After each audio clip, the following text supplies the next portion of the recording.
Hola compañeros, esperando que se encuentren bien en esta cuarentena. Mi equipo y yo les vamos a platicar y a exponer el tema de la muerte. El equipo está conformado por lo que es Marco, Juan, Eduardo, Anaid, Karen y su servidora Lisbeth. ¿Qué es la muerte? La muerte es un hecho biológico, es la culminación de la vida. Es universal y es individual, ya que a cada persona le sucede de distinta forma. Eh, en esta incluye aspectos como sociales, culturales, históricos, religiosos, legales, psicológicos, del desarrollo, médicos y éticos. Todos estos van de la mano y relacionados. ¿Qué es la tanatología? Es el estudio de la muerte y el proceso de morir. Es una educación, es un aprendizaje que se les da a estas personas que han pasado por este suceso, que es la muerte, que es de gran impacto emocional y en otras áreas. Cuidado de los moribundos. Existen dos tipos de cuidado. El cuidado de hospicio es atención cálida, personal, centrada en el paciente que padece una enfermedad terminal y es activa con la familia. Eh, el hospicio puede ser en un lugar que se contrate o hasta en la misma casa, en donde la persona enferma se sienta que es su hogar. Puede ser hasta en la casa de la tía, pero si la casa de la tía la siente acogedora y la siente como hogar, ahí mismo se puede dar el cuidado. Por otro lado, tenemos el cuidado paliativo o reconfortante, que es una atención dirigida a aliviar el dolor y el sufrimiento y a permitir que los enfermos terminales mueran en paz con tranquilidad y dignidad. Cambios físicos y cognitivos que preceden a la muerte. El descenso terminal o deterioro terminal. Este se refiere a cuando hay una decadencia en las habilidades cognitivas. Esto podría ser como la habilidad verbal o el razonamiento espacial. Hay que tener claro que pues los procesos cognitivos como la atención, la memoria, para este entonces cuando ya se está en una enfermedad terminal, son muy complicados ya que tienen un deterioro muy grande. Por otro lado tenemos lo que es la anoxia, es más biológico. Este es cuando el cerebro se priva de oxígeno, es decir, no llega el suficiente oxígeno. La sangre no lo lleva hacia la cabeza, lo cual no puede oxigenarse el cerebro. Muchos hemos escuchado que hay personas que relatan que han visto o el puente o un túnel o el paraíso, ciertas cosas cuando estuvieron cerca de la muerte o ya muy enfermas. Esto sucede por la anoxia, perdón, ya que, eh, ya que el cerebro, como no tiene cierta oxigenación, este puede provocar lo que son alucinaciones. Por eso es que se dan este tipo de imágenes. Variables que determinan las actitudes del anciano ante su propia muerte. Claro está que la muerte es un suceso trágico, complicado en ciertas formas, pero el anciano que ya está a punto de culminar su vida puede pues tener ciertas actitudes y ya sea positiva o negativa. Este dependerá de las variables que les voy a comentar. La edad es una muy importante, creo que es de las más importantes, ya que no es lo mismo que una persona esté enferma de cáncer a los 22 años a una persona que está enferma de cáncer a los 90 años. Yo no digo que sea, o sea, que sea lo mismo o así, y obviamente es el mismo dolor quizás y es muerte, pero por ejemplo la persona de 22 años está para arriba de su vida y la otra persona va en descenso de su vida. Entre 65 y 95 años, la respuesta predominante es la aceptación a la muerte, pues ya se centran en que van de decadencia, como les decía, y van aceptando su deterioro. El intervalo de edad de 85 a 95 años aumenta su porcentaje de aceptación. Si de los 65 a los 95 había algo, de los 85 a 95 ya están predominados a que sí, la muerte es algo inevitable, tiene que suceder. Otra variable es el estado civil. Los ancianos casados muestran una mayor ansiedad ante la muerte que los viudos o los solteros, según Warner y Lorion.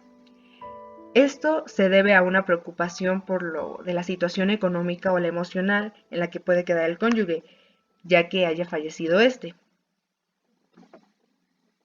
Otra es la religiosidad. A mayor nivel de religiosidad existe una menor ansiedad ante la muerte. Esto gracias al apoyo emocional que le puede brindar a la persona. No lo vemos por un ámbito simbólico o así, pero sea la religión que sea, la persona está buscando quien lo procure emocionalmente, y esta persona, al poderse sujetar de esto, se sentirá tranquila consigo mismo y podrá aceptar la muerte de una forma en paz y tranquila. Otra variable es la institucionalización. Esta quiere decir que las personas, los ancianos que viven en asilos o residencias de este tipo, tienen actitudes más positivas ante la misma. Yo en lo particular pensaba que no, que era diferente, ya que pues yo vengo, pues casi todos los mexicanos tenemos esa cultura de, pues no, es el abuelito se queda con la familia, pero por lo que se estaba leyendo, no, casi siempre las personas que viven en asilos pueden tomarlo mejor, pues ya que conviven con muchas personas de su misma edad y todos pues ya cuentan sus experiencias y pueden llevarlo de una manera más positiva. Eh, de mi parte es todo. Un ejemplo que yo les puedo dar ahorita de la muerte de ancianos, yo creo que es la situación que estamos viviendo de contingencia por el COVID-19. Creo que a las personas, o por lo que se ha visto, a las personas que más les afecta son a los ancianos. A lo largo de este curso del desarrollo de nuestra materia hemos visto pues todos los aspectos de la persona, todo su desarrollo. Y al llegar a la adultez, bueno, a la senectud, pues es algo complicado, ¿no? El sistema inmune se debilita y creo que la muerte es un suceso, como decía, trágico, pero que se puede enfrentar de una manera positiva y se puede buscar la salida ante todo. En esta contingencia creo que es una buena época para reflexionar acerca de la muerte, y más en los ancianos, ya que creo que todos hemos tenido abuelitos o alguna persona grande a la cual apreciamos, y creo que es bueno y malo esta contingencia, pero nos servirá para reflexionar acerca pues de la muerte y sobre todo en estas personas ancianas, ya que nosotros como jóvenes vamos para allá también. De mi parte es todo y continuamos con el siguiente tema. La voluntad de seguir viviendo. Sabemos que la voluntad es aquella capacidad del ser humano de decidir lo que quiera hacer. Pero se llega a determinada edad donde la calidad de esta ya no es la misma de antes. Entonces, algunos individuos viven con la mentira de querer seguir viviendo. Aunque esto, la verdad, ya no sea nada viable. Y ya que tenemos claro que la voluntad es la capacidad de decidir lo que se quiere vivir, pues estas personas quieren vivir con el autoengaño, ya que quieren esconder que su muerte es inminente. Y para comprender este miedo a la muerte, o mejor dicho, comprender por qué no tenerle miedo a la muerte, se debe de retomar lo que dijo el filósofo Schopenhauer, que decía que la muerte debería de ser tomada como un fantasma inocuo, ya que este no hace daño y que solo este tipo de fantasmas asusta a los cobardes, a gente, por decir, que no sabe lo que realmente es la muerte, ya que la muerte no siempre es dolorosa, porque siempre se le relaciona con el dolor y se debe de entender que es un proceso sumamente natural. El duelo en el anciano. Las personas de más edad, que son más conocidas como ancianos, tienden a tener una perspectiva de la muerte muy amplia, pero déjenme decirles que esto no les hace inmune al sufrimiento sentimental que les provoca el perder a algún ser querido. Pero cuando estas personas están en esta etapa de la vejez, sabemos que se tienden a tener muchos problemas fisiológicos, porque pues es normal, el proceso de la vida va pasando y se va deteriorando cada función del cuerpo, pero cuando llega un acontecimiento de una muerte de un familiar, estos problemas se pueden agraviar. Por momentos, como dije, la muerte o muy dolorosos. Pero para evitar este tipo de agravios se debe de pasar por un duelo. Y se preguntarán, ¿qué es el duelo? Pues miren, es un proceso en el cual cada individuo se va adaptando para superar la pérdida de algún ser querido o ser muy cercano a él. Pues miren, como sabemos, la muerte es un proceso natural, pero para nosotros es muy doloroso, ya que como seres humanos le damos un significado a cada cosa y a cada persona que nos rodea. Y el saber que esa persona ya no estará más con nosotros nos causa un dolor muy grave. Pero miren, el duelo tiene unos propósitos y se los voy a contar. Estos son los tres principales. El primero vendría siendo que es el superar los sentimientos negativos, ya sea como la tristeza, la angustia y la desesperación.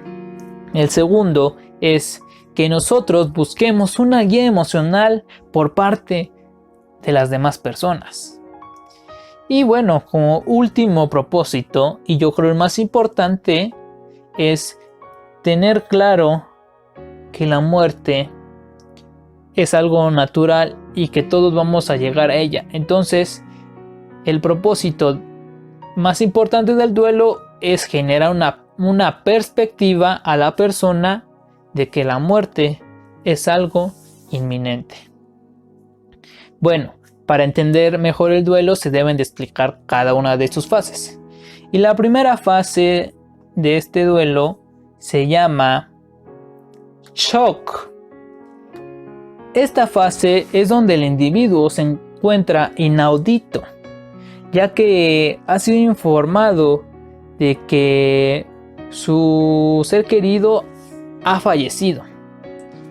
Incluso esta etapa o fase se puede vivir sabiendo desde antes que tu ser querido ya iba a morir.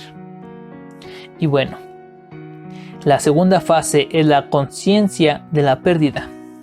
Aquí el individuo se encuentra desolado, quiere buscar la respuesta a esta muerte, se suele sentir muy imponente y en algunas ocasiones busca culpables o simplemente le da muchas vueltas a esto.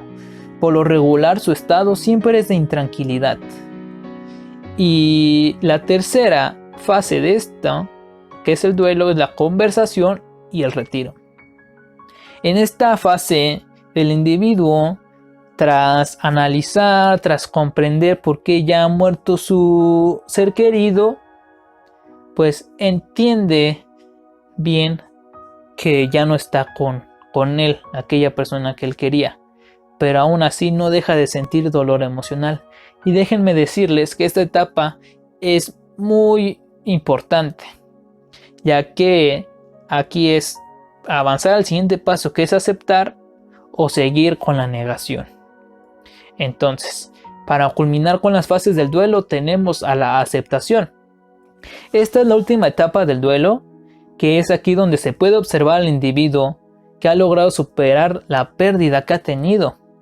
Obviamente, aquí el individuo tiene en su mente aquella persona, pero también tiene en mente que la muerte es un proceso por el cual pasaremos todos. El suicidio en el anciano. Pues como sabemos es algo muy tabú de hablar, la muerte y el suicidio, ya que por nuestra cultura y contexto se han hecho como temas muy fuertes de hablar. Pero obvio se debe de hablar porque pues es parte de nosotros, de nuestro ciclo, ¿no? Y bueno, les voy a hablar de lo que es el suicidio.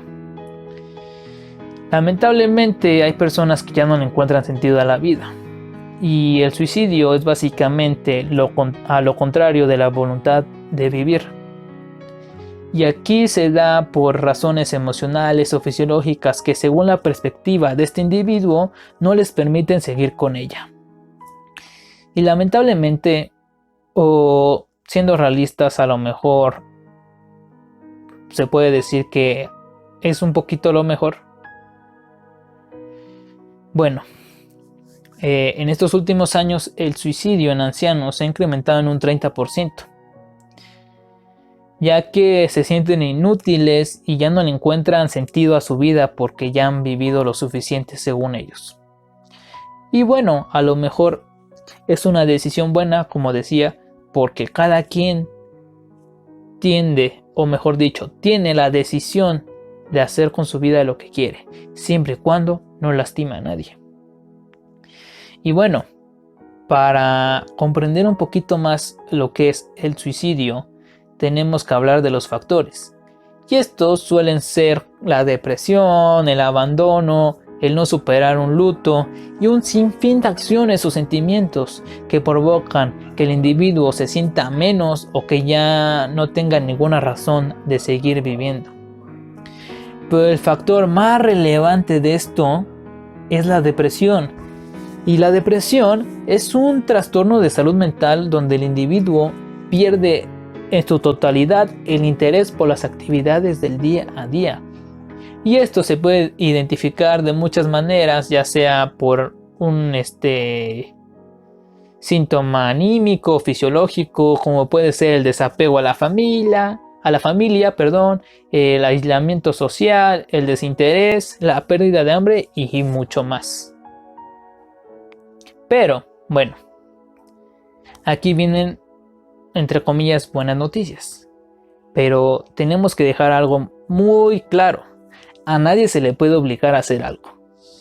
Siempre y cuando la persona esté de acuerdo en seguir un tratamiento, aquí se le puede brindar algún tipo. Y miren, pues la depresión no es mala, porque hasta ha podido ser parte de nuestra vida, ya sea que cuando éramos niños, adolescentes, adultos o ya cuando estemos viejos, ¿no? O sea, es parte de nuestro vivir. Pero si la persona está de acuerdo, se le puede ayudar con tratamientos, que ya puede ser médico, que es donde se le dan medicamentos, donde la persona segrega sustancias que le causan satisfacción, tal como la dopamina. O también puede ser la terapia psicológica, que aquí se le da una guía para encontrar un nuevo sentido a su vida. O también se puede hacer una combinación de estas dos. Pero claro, depende de los factores de vida de cada persona y de cómo sean, que es que se le va a dar un tratamiento en específico.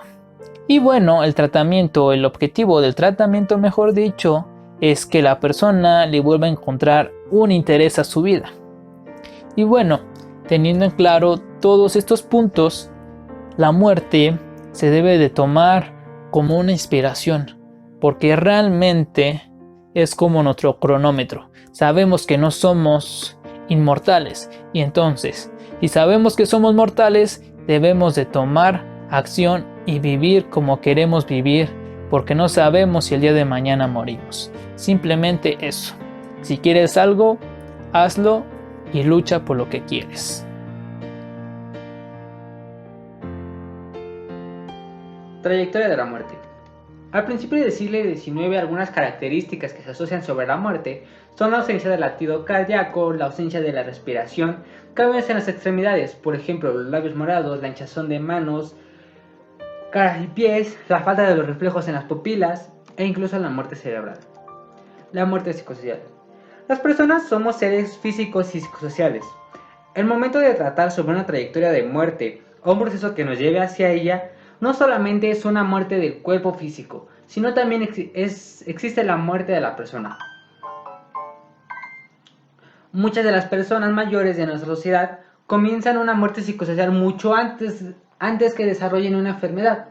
Las personas que empiezan a desarrollar una enfermedad crónica se van alejando progresivamente en su entorno y pueden entrar a un estado de aislamiento, ya que aquellas personas que tienen una enfermedad crónica empiezan con un cambio físico, ya sea la falta de movilidad, la falta de escucha, de la vista, etc. Al momento que estas personas se empiezan a darse cuenta de estos cambios, empiezan a aislar a las personas que tienen a su alrededor, ya sea hijos, nietos, personas que los cuidan, etc. Y al momento que ellos entran en este estado de aislamiento, empieza a existir la pérdida o la falta de cariño y atención que ellos requieren. Es importante determinar la fe religiosa del paciente o de la persona mayor en fase terminal. Muchas de las personas mayores de nuestra sociedad pertenecen a un grupo social o un grupo religioso. Al momento que ellos hablan con el sacerdote, con el pastor, con aquel grupo de esa fe religiosa en la que están, puede proporcionar la tranquilidad y el alivio que los medicamentos no pueden proporcionar, dado que ellos alivian las perezas, son perdonados de todo lo malo que hicieron en el pasado, etc. Ojo aquí, no todas las personas pertenecen a un grupo religioso y no todas las personas requieren de este factor. Hay personas que llegan a ser ofendidas por el simple hecho de que les presentan a un pastor o un sacerdote en aquella habitación que se encuentran por aquella enfermedad. Prácticamente a ellos les están diciendo, ¿sabes qué? Va a haber una muerte inminente, limpia asperezas, que te perdonen todos los pecados que hiciste en tu pasado, etc. La trayectoria de la muerte es individual. El simple hecho de hablar de la muerte ya es muy difícil. Es muy triste e incluso para unas personas llega a ser traumático. Sin embargo, es algo inevitable que todos vamos a pasar por eso. Eso sí, todos tenemos derecho de decir cuándo, quiénes y dónde pueden estar presentes, dado que es nuestro derecho y por lo tanto nosotros podemos tener una muerte digna, algo que nosotros creemos que necesitamos, algo que nosotros queramos y nos sintamos bien. Y por eso es este tema de la trayectoria de la muerte, porque nosotros antes de llegar a esta fase terminal requerimos características o necesitamos o incluso podemos exigir que así sea nuestro último pasito, nuestro último cachito de nuestra vida, que sea algo que nosotros disfrutemos, gustemos, etc. Lo que se puede sentir al morir. Ojo aquí. Estos estudios fueron hechos a personas que han resucitado por algunas técnicas de hospital, por alguna falla en sus organismos que después funcionaron nuevamente. Y se dice que al momento de morir nosotros podemos escuchar, podemos incluso sentir diferentes cosas, pero nosotros no reaccionamos. ¿Ok? Se dice, o hay personas que dicen que al momento de morir sienten mucha tranquilidad, un estado de relajación, que algunas personas que han tenido una enfermedad crónica y que al momento de sentir esta tranquilidad, ellos desean morir y se dejan ir. Sin embargo, hay personas que encuentran oscuridad, sienten temor, sienten desesperación. Ahora, ¿por qué les menciono esto? Porque se dice que al momento de morir nosotros tenemos como un cierto tiempo, un pequeño momento, el decidir luchar por nuestra vida o seguir a esa fase de tranquilidad. No es la misma decisión de aquella persona que sufrió una enfermedad crónica, que sufrió bastante y al momento de tener esa tranquilidad decide morir, que aquella persona que era sana y que por un accidente o un disparo de bala o algo así decida morir. Estos son estudios que se han hecho. Por eso dice ahí que las sensaciones pueden ser placenteras, puedes sentir paz y tranquilidad. Sin embargo, no llega a ser así. Siempre así.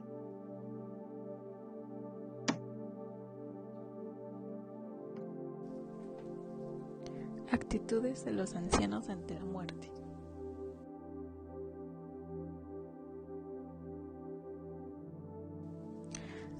Hay 4 actitudes que toman los ancianos ante la muerte. La primera es la actitud de indiferencia.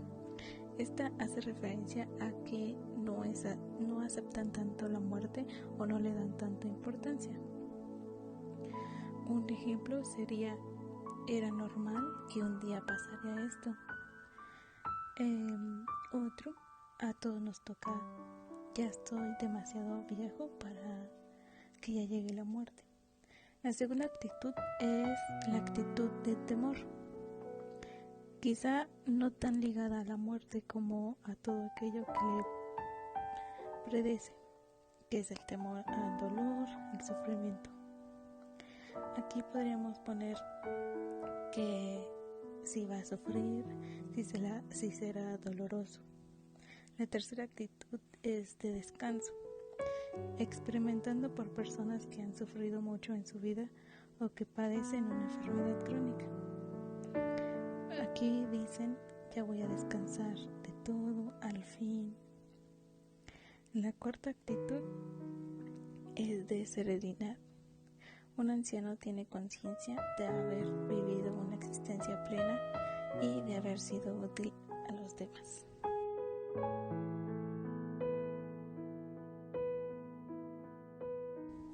Antes, en la adultez, se le temía mucho a la muerte, ahora se le teme menos. Como lo habíamos hablado en la actitud de descanso, en el caso de una salud deteriorada o una enfermedad crónica, la muerte se puede ver como una bendición. Al igual, si la vida ha sido decepcionante, la muerte puede ser menos aceptable. Quizá aún se desee resolver algunos problemas que tenga pendientes. Por otro lado, también la mayoría de las personas ancianas que temen realmente la muerte aún no han alcanzado la paz consigo mismas. Por otro lado, cuando su vida ha sido gratificante y ha tenido un impacto en los demás, no le temen.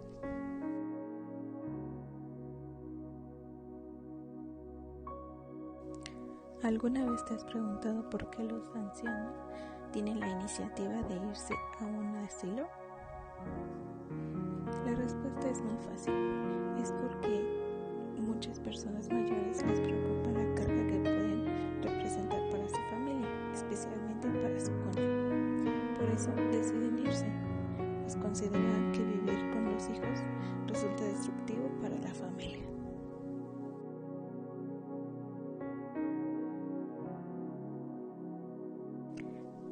Sberger en 1980 realizó una compilación importante de las actitudes ante la muerte.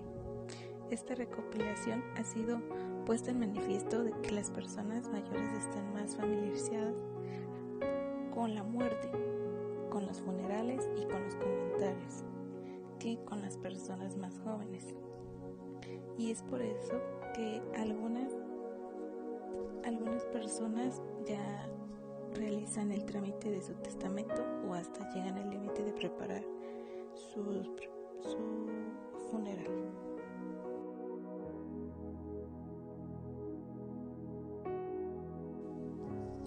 Williams en 1984 nos dice que cualquiera que afronte la muerte experimenta algún tipo de miedo y distinguió las tres causas principales de miedo, que son el miedo al dolor, el miedo a la soledad, el miedo al sinsentido.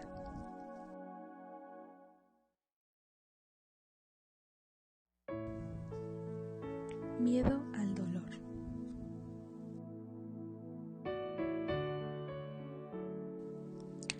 Unos dicen que el miedo en una persona disminuye a medida que aumenta la edad. Sin embargo, otros han advertido que a medida que las personas envejecen, su tolerancia al dolor en respuesta a los estímulos periféricos o a la piel disminuyen.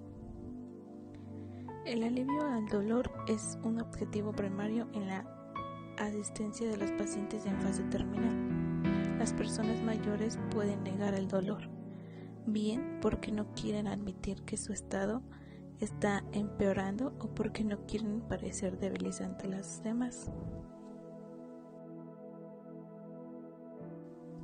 Miedo a la soledad.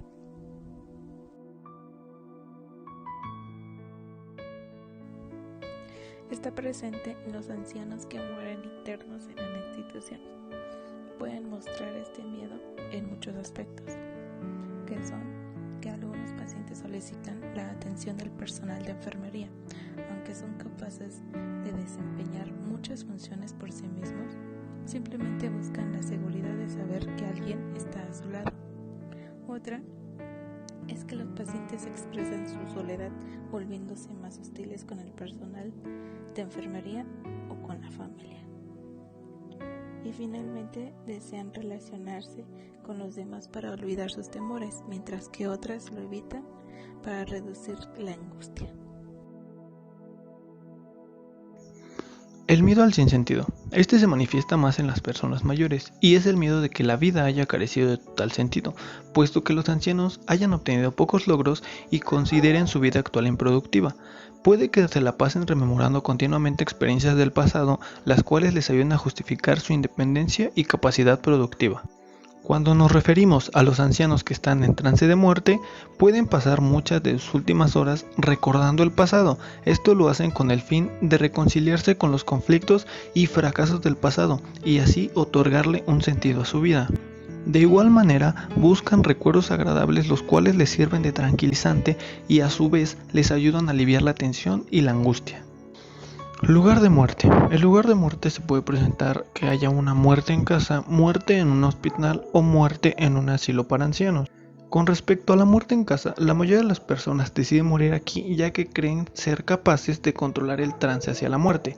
De igual manera, probablemente una de las consideraciones que influye bastante a la hora de decidir morir en la propia casa es de índole económica, ya que hay un considerable aumento en el costo de la asistencia hospitalaria.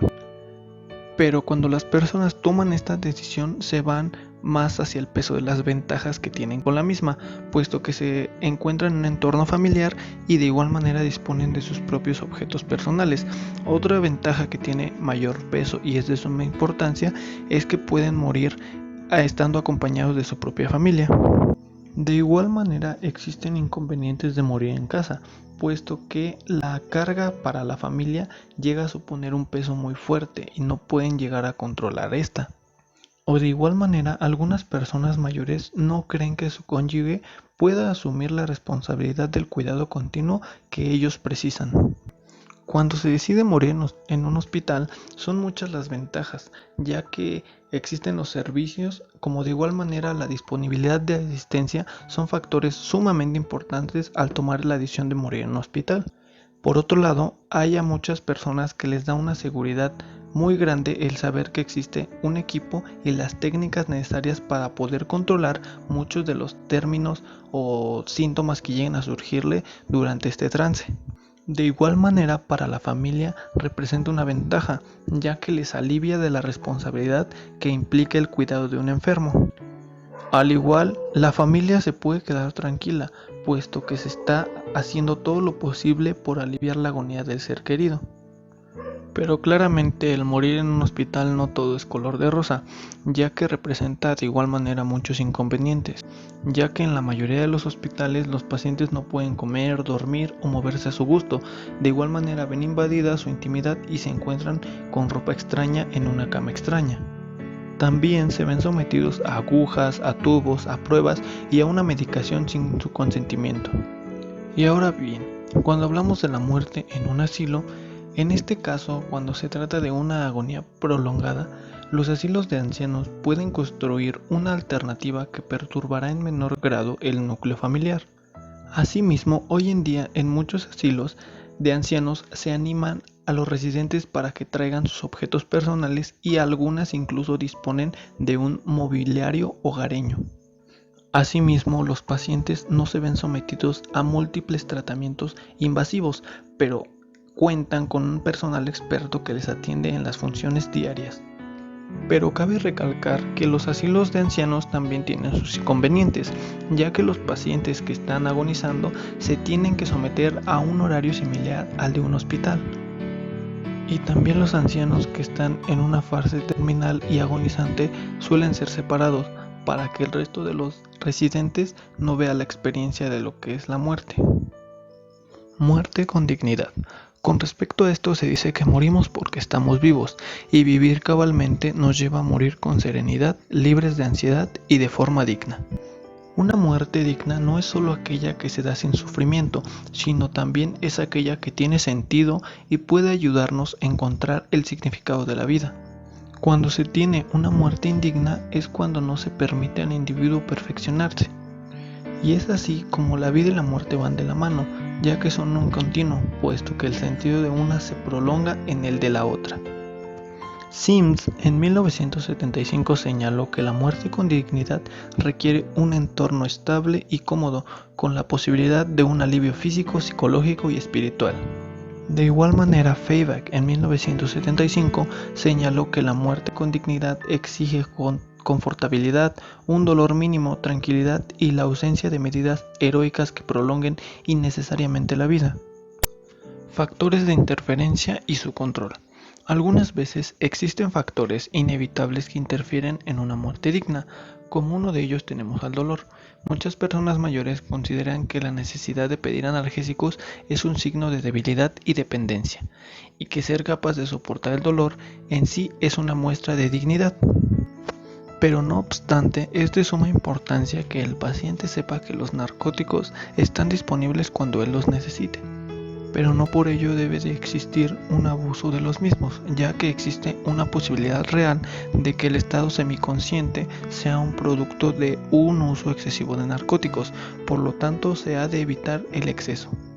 Otro factor existente es la pérdida de control, ya que en un momento en el que ocurren tantas cosas que no se pueden controlar, las personas en fase agonizante a menudo intentan tomar decisiones que conciernen a su asistencia, incluso aunque estén contraindicadas.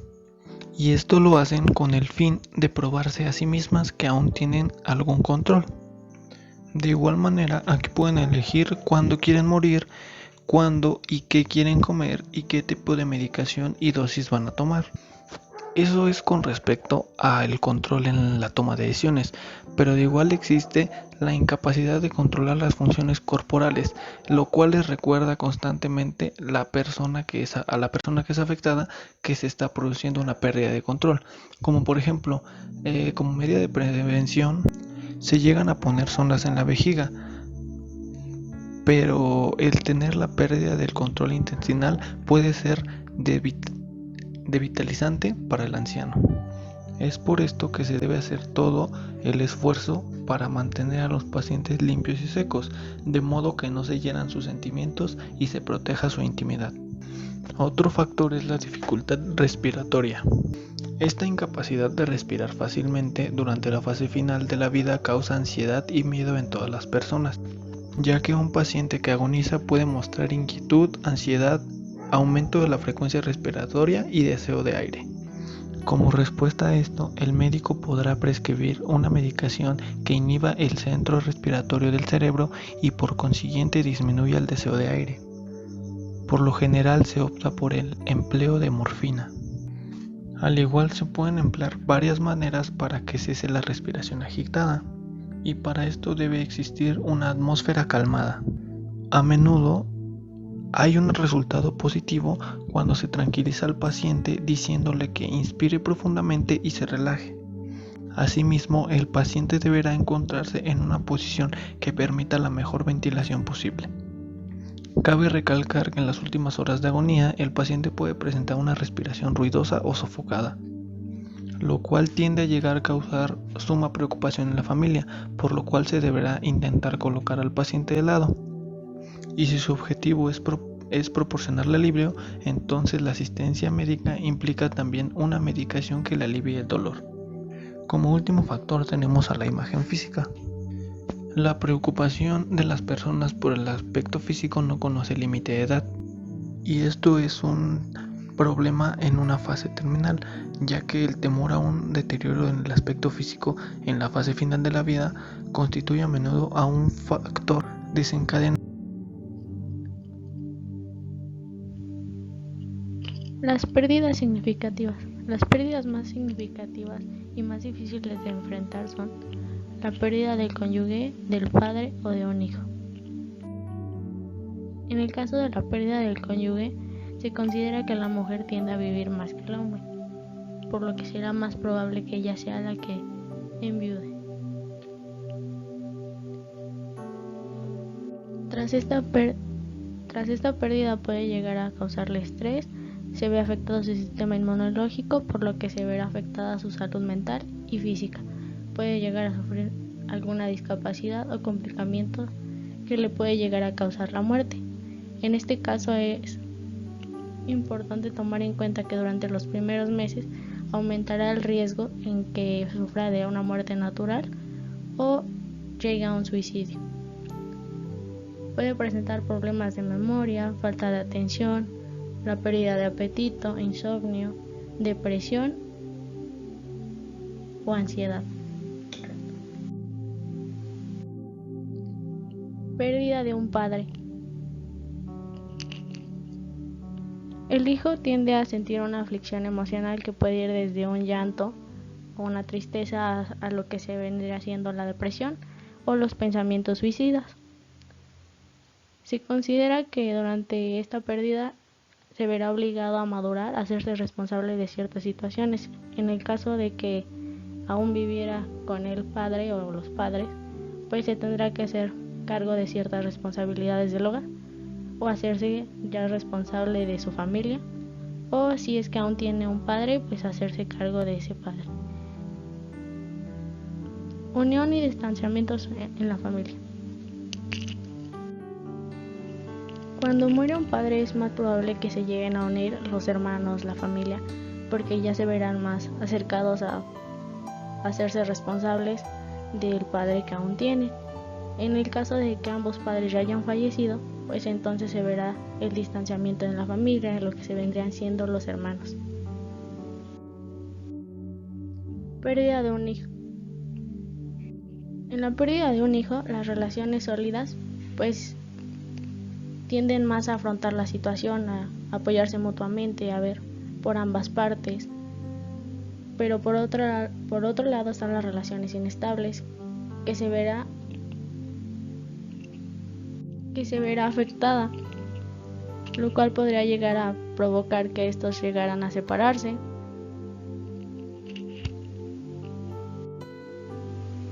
De acuerdo al libro, nos hace mención de que la madre en algunos casos tiende a presentar alguna enfermedad mental a causa de esta muerte. En el caso de que el hijo haya muerto por alguna enfermedad terminal, hay dos partes aquí en que los padres hablaron de esta situación con el hijo, se tenía consciente de lo que iba a suceder, conocieron algunos de los deseos o peticiones que tenía el hijo. Pero por otro lado estarán los padres que no tomaron. Al haber tenido esta conversación, pues será más probable que cuando el hijo fallezca, muera, los padres ya no tengan arrepentimientos respecto a la muerte de su hijo. Desde mi punto de vista no se trata tanto del parentesco que se tenga con la persona, sino de la relación que se tenía con esa persona, la confianza y la estabilidad emocional que llegamos a tener, los buenos momentos que pasamos. Y así pasen los años, pues siempre estará esa personita y los recuerdos que los hacen muy valiosos. Así que pues es una situación que es inevitable, así que independientemente de la edad que se tenga en la que lleguemos a presentar esta situación, pues tenemos que seguir adelante. Bueno, eso sería todo por parte de nuestro equipo. Espero que el tema haya sido de su agrado y lo hayan comprendido. Gracias.